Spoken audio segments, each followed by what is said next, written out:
DPI Tamil News. Pongal bonus வழங்க வேண்டும் என்று தமிழ்நாடு கிராம ஊராட்சி மேல்நிலை நீர்த்தேக்க தொட்டி இயக்குபவர்கள், தூய்மை காவலர்கள், தூய்மை பணியாளர்கள் கண்டன ஆர்ப்பாட்டம். தருமபுரி மாவட்ட ஆட்சியர் அலுவலகம் அருகே தமிழ்நாடு கிராம ஊராட்சி மேல்நிலை நீர்த்தேக்க தொட்டி இயக்குபவர்கள், தூய்மை காவலர்கள், தூய்மை பணியாளர்கள் சங்கம் சார்பில் ஆர்ப்பாட்டம் நடைபெற்றது.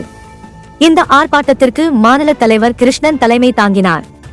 இதில் தமிழ்நாட்டில் 12,525 கிராம ஊராட்சிகளில் பணிபுரிந்து வரும் பணி பதிவேடு உள்ள 40 ஆண்டு காலம் பணிபுரிந்த டேங்க் ஆபரேட்டர்கள், தூய்மை காவலர்கள், தூய்மை பணியாளர்களுக்கு பணி நிரந்தரம் செய்ய வேண்டும்.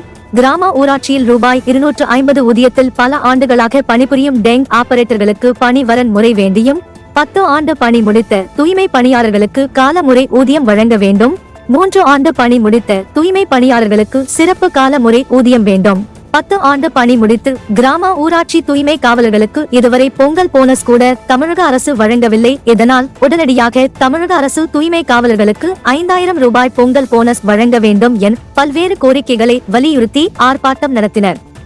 இதில் மாநில பொதுச் செயலாளர் விஜயபாலன், மாநில மகளிர் அணி செயலாளர் மகேஸ்வரி, மாநில இணை செயலாளர் சங்கர், மாநில செயற்குழு உறுப்பினர்கள் சக்கரவர்த்தி, சந்திராமாது, மாதம்மாள், பவன்ராஜ், சகுந்தலா, சபாநாயகம், மணி, மாவட்ட அமைப்பு செயலாளர் சின்னசாமி மற்றும் டேங்க் ஆபரேட்டர்கள், தூய்மை காவலர்கள், தூய்மை பணியாளர்கள் பலர் கலந்து கொண்டனர்.